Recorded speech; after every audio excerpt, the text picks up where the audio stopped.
तो फ्रेंड्स, अब हम यहाँ बात करें क्लासिफिकेशन ऑफ अलॉयज की, जो कि बहुत इंपॉर्टेंट टॉपिक है। हर मैकेनिकल इंजीनियर को ये मालूम होना चाहिए कि अलॉयज को हम किस तरह से क्लासीफाई करते हैं। So let us start.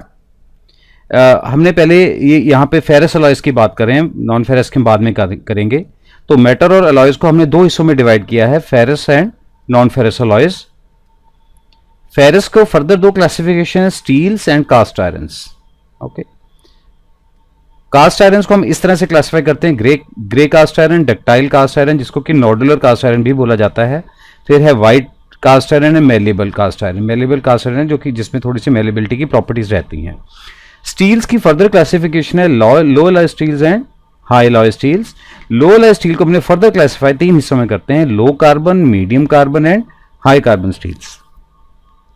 Okay, अब ये जो लो कार्बन स्टील है, इसमें प्लेन है और हाई स्ट्रेंथ है और लो एलॉय है। फिर इसके मीडियम कार्बन स्टील भी प्लेन भी होते हैं और फिर हीट ट्रीटेबल भी होते हैं। इसी तरह से high carbon steel plain as well as tool steel. तो ये जो टूल स्टील्स हैं ये हाई कार्बन और as well as high alloy दोनों क्लासिफिकेशंस में आते हैं। और हाई एलॉय के में एक तरफ तो टूल स्टील है, तो दूसरी तरफ हमारे पास देखा जाए तो क्या है, स्टेनलेस स्टील्स हैं। तो ये हमारी मोटी मोटी क्लासिफिकेशन है फेरस अलॉयज की। इस तरह से हमने फेरस अलॉयज को क्लासिफाई कर रखा है, non ferrous, ferrous, steels, cast irons. Cast irons की चार टाइप्स हैं, grey, ductile, white and malleable. और स्टील्स के साथ है लो एलॉय और हाई एलॉय। हाई एलॉय को हमने फिर टूल और स्टेनलेस स्टील में, जो कि हम डेली लाइफ में यूज़ करते हैं, कटलरी में यूज़ होता है, डेंटिस्ट्री में यूज़ होता है, हमारे जो ऑर्थोपेडिक्स के ट्रीटमेंट उसमें यूज़ होता है, वो सारे हाई एलॉय स्टील्स हैं। फॉर एग्जांपल जैसे जो हम किसी पेशेंट की जब बोन टूट जाती है तो उसके हम नेलिंग प्लेटिंग करते हैं, तो उसमें जो स्टील के जो स्क्रू डलते हैं, they are high alloy steels. Okay, फिर लो एलॉय स्टील्स में लो कार्बन है, मीडियम कार्बन है, हाई कार्बन है। लो कार्बन की फिर से ये क्लासिफिकेशन मैंने आपके साथ शेयर कर ही ली है। और ये medium carbon steels are heat treatable and high carbon steels are classified as plain high carbon as well as tool steels. Okay, तो फेरस मेटल्स की अब हम क्लासिफिकेशन करते हैं। सभी जो फेरस मेटल्स हमको किस तरह से हमने डिटेल में पढ़ना है, चलिए। फेरस मेटल्स क्या होते हैं, are those which have iron as their main constitute. इनमें मेन कॉन्स्टिट्यूट आयरन रहता है। The one which are use in engineering applications में जो हम यूज करते हैं वो क्या है, कास्ट आयरन है, रॉट आयरन है, स्टील्स है और इनके अलॉयज हैं। On the whole the main raw material for all ferrous metals is pig iron. कहते हैं सारे के सारे फेरस मेटल्स के लिए जो रॉ मटेरियल है वो पिग आयरन ही होता है, जिसको कि हम which is obtained by smelting of iron ore inside the blast furnace. ये आपने मेटलर्जी में पढ़ा रखा होगा, 10th क्लास तक हमने पढ़ा है स्कूल्स में कि जब ब्लास्ट फर्नेस में स्मेल्टिंग करी जाती है आयरन ओर की तो हमें पिग आयरन मिलता है, which is obtained by the smelting of iron ore inside the blast furnace with the addition of coke and limestone। हम उसमें कोक और लाइमस्टोन ऐड करते हैं तो हमें पिग आयरन मिलता है। Different kind of iron ores with their metallic content is as shown below. ये हमारी कॉमन आयरन ओर्स हैं, कई बार इस पे क्वेश्चंस आए हुए हैं, मैंने देखा है एग्जाम्स में, डिप्लोमा लेवल के एग्जाम्स में, एसएससी वगैरह में इसके क्वेश्चन देखने को मिलते हैं। तो आयरन और मैग्नेटाइट है, हेमेटाइट है, लिमोनाइट है, साइड्राइट है। मैग्नेटाइट का फॉर्मूला है Fe2O3, ये ब्लैक कलर में होती है और आयरन जो परसेंटेज है 72% है। हेमेटाइट में इस Fe3O4 रेड कलर में है, आयरन परसेंटेज 70% है। और limonite FeCO3 iron carbonate brown colour 60 to 65%। और साइड्राइट में एक साथ वाटर मॉलिक्यूल लगा हुआ है मैग्नेटाइट के साथ, तो वो साइड्राइट बन जाता है, ये ब्राउन कलर में है, उसका आयरन कंटेंट कम है, इसमें 48% होता है। Cast iron. Cast iron is the cheapest of cast materials and in the plain or alloyed state can be cast to almost any shape and size। हम तभी इसको कास्ट आयरन बोलते हैं क्योंकि हम इसको किसी भी शेप और साइज में कास्ट कर सकते हैं। Carbon content in cast iron varies from 1.7% to 4.5%। 1.7% से लेकर 4.57% तक इसमें कार्बन कंटेंट वेरी करता है। It is primarily N alloy of iron and carbon and also contain small amounts of silicon, manganese, phosphorus and sulphur. कहता है cast iron में silicon, manganese, phosphorus, sulphur भी पाया जाता है, इसलिए कास्ट आयरन को वेल्ड करना थोड़ा मुश्किल होता है, but otherwise it is weldable. Cast iron without the addition of alloying elements is weak in tension and shear. कहता है बिना अलॉइंग एलिमेंट्स ऐड किए ये टेंशन में और शेयर में काफी वीक होता है, बट कंप्रेशन में काफी स्ट्रांग है and has very low resistance to impact. इसलिए हम इसको वाइब्रेशन वाली जगह पे, जहां पे लेथ मशीन उनके बेस हैं, वहां पे जहां पे हाई हैवी इक्विपमेंट की वाइब्रेशन है, वहां पे हम कास्ट आयरन के बेस यूज कर सकते हैं। ओके, बिकॉज कंप्रेशन में काफी स्ट्रांग रहता है। Stress strength diagram is curved from 0 to reduce stress, ये शुरू से ही कर्व्ड होता है। Proportional limit is not well defined. Proportional limit well defined नहीं होती and ratio of stress to strain जो है वो कांस्टेंट नहीं है। Modulus of elasticity decreases as the value of stress increases, जैसे जैसे स्ट्रेस की वैल्यू बढ़ती है मॉडुलस ऑफ इलास्टिसिटी गिरता है। सबसे बड़ा फायदा इसका क्या है कि डैम्पिंग कैपेसिटी, मैंने आपको बताया कि वाइब्रेशन अब्जॉर्बिंग इक्विपमेंट में कास्ट आयरन का बहुत अच्छा रोल है, और सो इसके डैम्पिंग कैपेसिटी बिकॉज बहुत हाई है as compare to other steels. इसकी जो टेंसाइल स्ट्रेंथ है वो 100 से 200 मेगा पास्कल के बीच में रहती है, कंप्रेसिव स्ट्रेंथ 400 से 1000 मेगा पास्कल है, और शियर स्ट्रेंथ 120 मेगा पास्कल है। टाइप्स ऑफ कास्ट आयरन की ये कॉम्पोजिशंस है। पहला, सबसे पहले हम ग्रे कास्ट आयरन की बात कर रहे हैं, तो ग्रे कास्ट आयरन की कॉम्पोजिशन क्या है? Carbon percentage 3 to 3.5%, silicon 1 to 2.75%, manganese इसके साथ मौजूद रहेगा, फॉस्फोरस और सल्फर। बेसिकली फॉस्फोरस सल्फर होने के कारण वेल्डिंग में प्रॉब्लम आती है, बिकॉज ये जो है ये वेल्डिंग के दुश्मन माने जाते हैं। कोई भी ऑयल होता है उसमें भी फॉस्फोरस सल्फर होता है, इसलिए जब भी कास्ट आयरन हम जहां भी यूज करते हैं बेसिकली वो ऑयल सोक कर लेता है अपने में। एक तो वहां से फॉस्फोरस सल्फर आता है कि इसमें खुद में फॉस्फोरस सल्फर है, तो इसलिए वेल्डिंग को थोड़ा सा टफ हमें करने में प्रॉब्लम आती है कास्ट आयरन पे, बट फिर भी हम इसको डिफरेंट टेक्निक्स के साथ कर लेते हैं। Grey colour of cast iron is due to the presence of carbon in the form of free graphite. कहता है इसका ग्रे कलर क्यों होता है? क्योंकि फ्री ग्रेफाइट की शेप में कार्बन होता है, और इसकी it has following properties associated with it. इसके साथ ये प्रॉपर्टीज जुड़ी हुई हैं। ये सॉफ्ट है, इजीली मशीनेबल होता है, टेंसाइल स्ट्रेंथ इसकी कम है, it is inversely proportional amount of graphite. जैसे जैसे ग्रेफाइट कंटेंट बढ़ेगा इसकी टेंसाइल स्ट्रेंथ कम होती जाएगी, और हाई कंप्रेसिव स्ट्रेंथ है, और ये ब्रिटल रहता है। ओके, फिर है हमारे पास white cast iron. White cast iron shows a white fracture and has following composition. Basically जब इसका फ्रैक्चर होता है तो बड़ा शाइनी सरफेस बनता है, और इसलिए इसको वाइट फ्रैक्चर बोला जाता है। और इसकी ये कॉम्पोजिशन रहती है, carbon 1.7 to 2.3%, silicon 0.85 to 1.2%, manganese is less than 0.4%, phosphorus less than 0.2%, and sulphur is less than 0.12%। It has white colour because there is no presence of graphite. इसमें ग्रेफाइट मिसिंग है, इसलिए इसका कलर व्हाइट है, and whole of the carbon is in the form of carbide called as cementite की form में। Yes, जो carbide है वो सारा का सारा सीमेंटाइट के फॉर्म में होता है, इसलिए इसमें व्हाइट कलर नहीं है बिकॉज ग्रेफाइट नहीं है। और जो सीमेंटाइट है it is hardest constitute of iron, तो इसके कारण क्या होगा? सीमेंटाइट मौजूद होने के कारण इसकी जो कंप्रेसिव स्ट्रेंथ है वो कम है, इसको हम इजिली मशीन नहीं कर सकते कटिंग टूल से, पर टेंसाइल स्ट्रेंथ इसकी ज्यादा रहेगी। Okay, then we have chilled cast iron. This type of cast iron is produced by quick cooling of molten iron and the process is called as chilling. जो molten iron है मैं उसको suddenly cool करता हूँ, इस process को हम chilling बोलते हैं। Surface is wear resistance and depth of field can be controlled by composition and heat treatment. जो उसकी जो surface की जो wear resistance property है हम उसको heat treatment से control कर सकते हैं, and it has low impact resistance also. chilled cast iron की impact resistance कम होती है। फिर है हमारे पास malleable cast iron. Malleable cast iron is cast iron carbon alloy which solidifies in as cast condition and a graphite free structure. कहता ये cast iron और कार्बन अलॉय है जो कि एक ग्रेफाइट फ्री स्ट्रक्चर में की सूरत में ही कास्ट होता है। It is made by heating white cast iron casting for a period of several days in air tight pots filled with an oxide of iron and other packing materials like slag, sand, silica, gravel and pebbles. हम क्या करते हैं कि जो white cast iron की casings है ना उसको उनको एयर टाइट पॉट्स में डाल के उस काफ़ी दिनों तक हीट करते हैं, ठीक है। और उसके साथ में मौजूद क्या रहेगा? ऑक्साइड ऑफ आयरन डालेंगे, उसमें packing material like slag, sand, silica, gravel और पेबल्स डाल देते हैं। Direct action of heat and iron oxide removes the carbon. कहता है आयरन ऑक्साइड होने के कारण कार्बन रिमूव हो जाता है and reduce the reminder material to a globular form of free carbon. कहता है जब कार्बन रिमूव हो जाता है तो जो मटेरियल बचता है उसकी ग्लोब्यूल्स बन जाती हैं, उसको ग्लोबुलर फॉर्म बोला जाता है। So that after slow cooling a strong soft and ductile cast iron is produce. कहता है जब उसकी हम स्लो कूलिंग करेंगे तो एक स्ट्रॉन्ग सॉफ्ट और डक्टाइल तरह का हमें कास्ट आयरन मिलता है, जो कि मैंने शुरू में बताया कि मेलिएबल कास्ट आयरन का मतलब ही है कि वो सॉफ्ट है और हम उसको शीट्स पे कन्वर्ट कर सकते हैं। Tensile strength of malleable cast iron is higher than that of grey cast iron and has excellent machining properties. Basically हम इसको it is not exactly कि हम इसको शीट्स में कन्वर्ट कर देंगे, हाँ इसकी मशीनिंग प्रॉपर्टीज बढ़ जाती हैं, बट मेलेबिलिटी को वैसे जो हमारा फिनोमिना है उसको हम फॉर्मेशन ऑफ शीट्स के साथ एसोसिएट करके चलते हैं, इसलिए मैंने वहाँ बोल दिया। बट बेसिकली इसके एप्लीकेशन कास्ट आयरन की कोई शीट्स नहीं हमें वो मिलती। ओके, तो बेसिकली मशीनिंग इंप्रूव हो जाती है। फिर एक बहुत इंपॉर्टेंट कास्ट आयरन जी, नॉडुलर और spheroidal grey cast iron, very very important. This type of cast iron is produce by adding small amount of magnesium to molten grey iron. हम magnesium alloy add करते हैं, magnesium जो metal है वो add करते हैं molten grey iron को. उससे क्या होगा कि addition of magnesium turns the flake like behavior of graphite to small nodules or spheroids. So nodules और spheroids बनते हैं.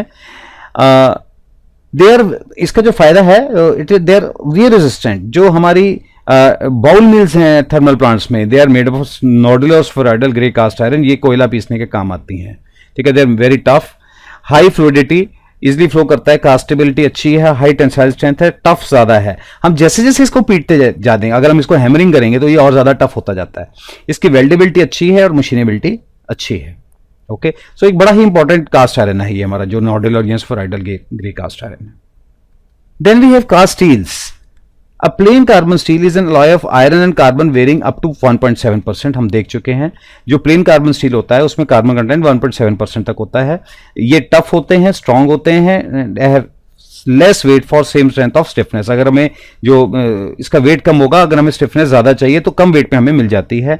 एंड्योरेंस लिमिट ज्यादा होती है as compare to cast iron, and normally used for machine members of intricate shape which require high strength and impact resistance. कहता है machine part जिसमें बहुत ज्यादा स्ट्रेंथ और इम्पैक्ट रेजिस्टेंस चाहिए होती है, वहां पे हम कास्टिंग्स यूज करते हैं.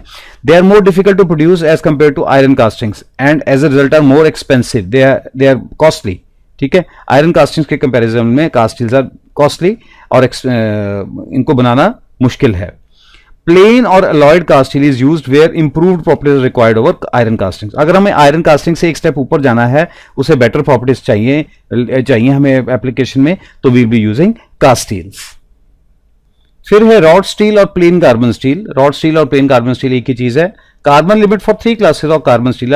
कार्बन जो प्लेन कार्बन स्टील है उसकी तीन हिस्सों में हमने क्लासिफाई किया है. Low carbon steel below 0.2% carbon, medium carbon steel 0.2 to 0.5% carbon and high carbon steel above 0.5% carbon. इस तरह से हमने इसको क्लासिफाई कर रखा है. मैंने शुरू में आपको डायग्राम में दिखा दिया था. Low carbon steels are soft, ductile, easily machinable and easily weldable. They are unresponsive to heat treatment and possess low strength. इस हीट ट्रीटमेंट्स का इसके ऊपर कोई फर्क नहीं पड़ता बिकॉज कार्बन कंटेंट ही बहुत लो है. Medium carbon steel are stronger and tougher, can be easily machined and respond well to heat treatment. के लिए इनका रिस्पॉन्स बहुत अच्छा रहता है. High carbon steel respond very well to heat treatment because carbon content ज्यादा है. कार्बन अपना बिहेवियर शो करता है हीट ट्रीटमेंट के साथ. जब मेल्ट करता है अपना आयरन तो कार्बन की परसेंटेज और टेम्परेचर जो आयरन कार्बन डायग्राम हम अक्सर पढ़ते हैं तो हाई कार्बन स्टील्स में वो चीज हमें पाई जाती है. They have high strength combined with hardness but are not ductile in nature. ये डक्टाइल नहीं होते बिकॉज कार्बन कंटेंट बढ़ गया है. सो वेल्डेबिलिटी भी एक प्रॉब्लम है इसमें for this kind of steels.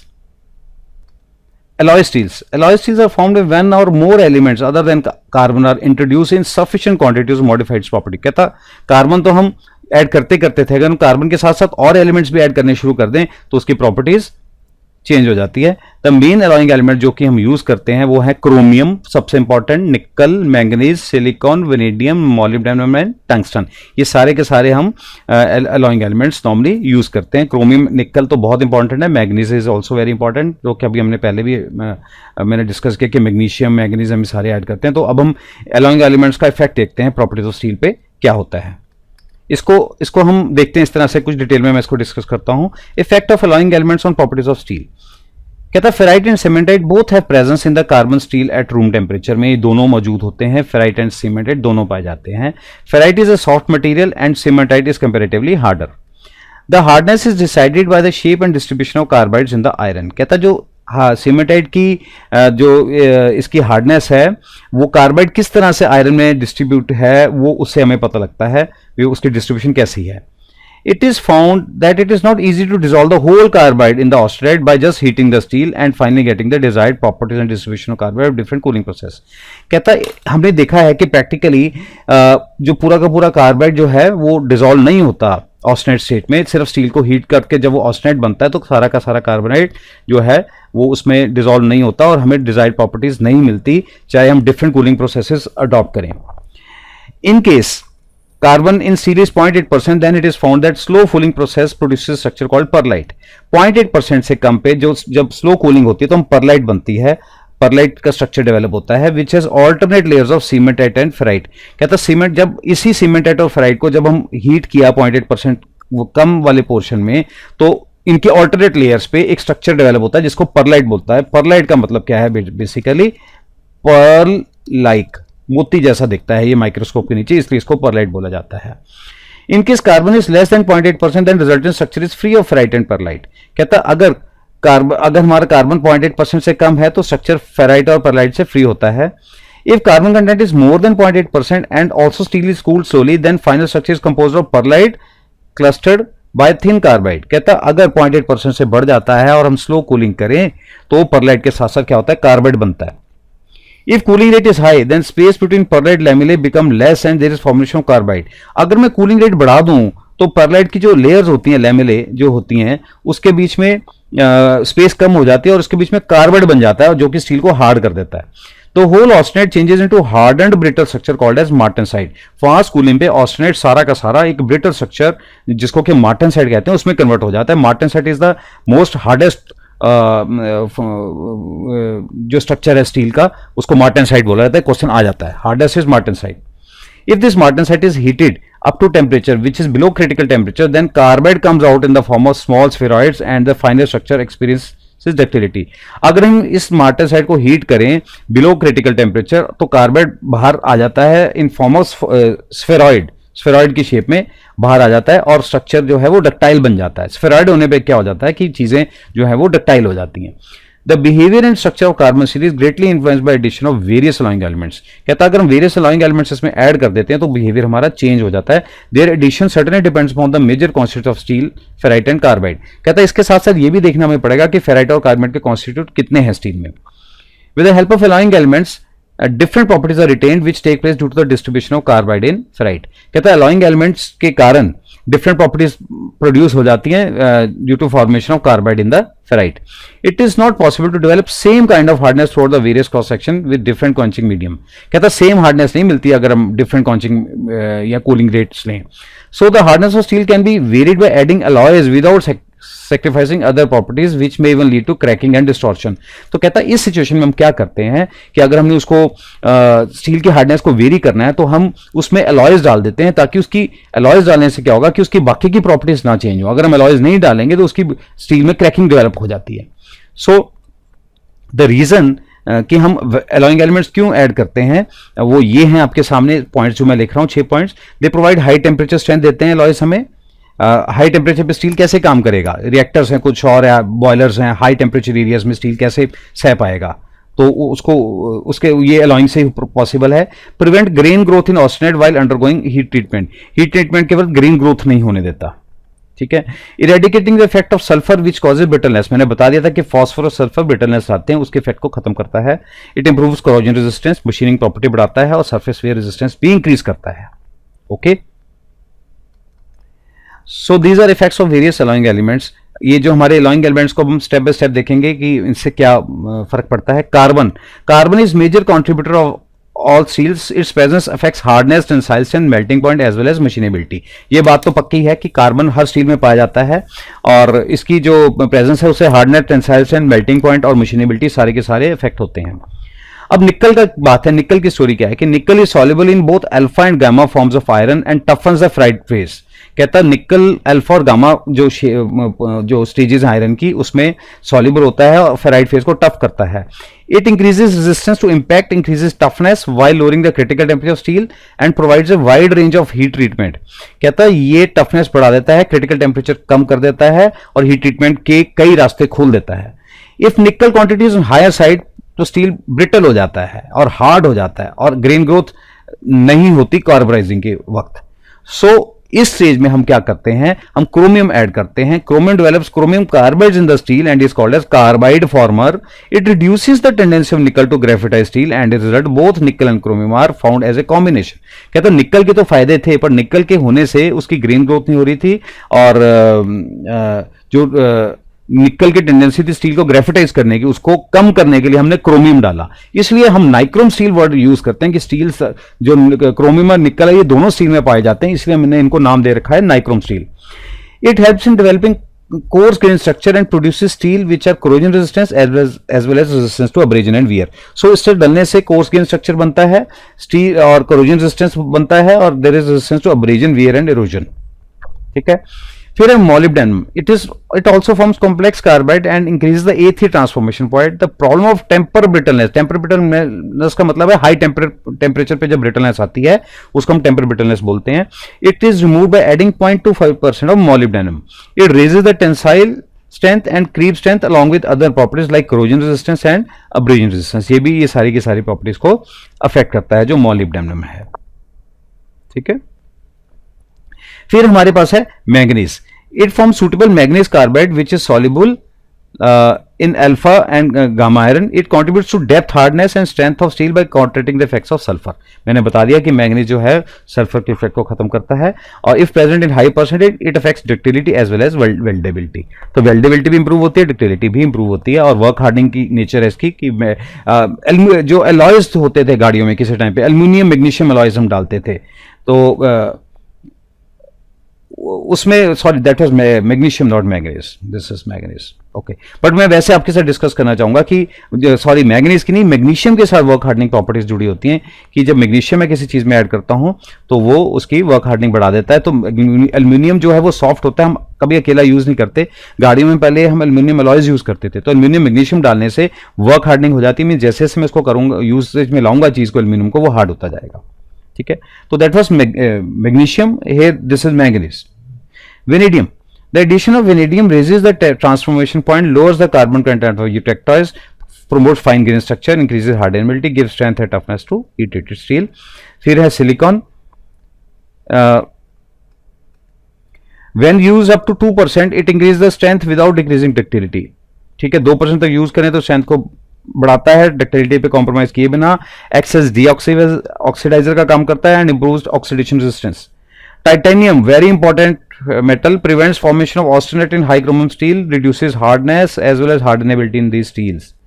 Okay, tungsten, मालूम है सबको, cutting hardness और magnetic retentivity, fine grade motion और give strength at high temperature. Boron कब यूज करते हैं? ये रोलिंग प्रॉपर्टी स्टील की इंक्रीज करता है. Is added in very small quantities which vary from this % to this %, thereby improving hardness and rolling qualities of steel. Aluminium acts as deoxidizer, controls grain growth. ये aluminium जो है grain growth को control करता है. Cobalt refines the graphite and pearlite structure, giving high heat resistance and freedom from cracking. फिर magnesium आ गया जिसकी बात कर रहा था कि it produces graphite in spheroidal form in cast alloys and increases ductility. तो ये था हमारा सारा का सारा कि जो हमारे अलॉयज हैं वो अलॉइंग एलिमेंट्स जो हैं वो स्टील्स पे किस तरह से अपना असर डालते हैं. ओके, होपफुली आपको ये वीडियो अच्छा लगा होगा. आप मेरे साथ शेयर कर सकते हैं अगर आपको कोई डाउट्स होंगे. Thank you.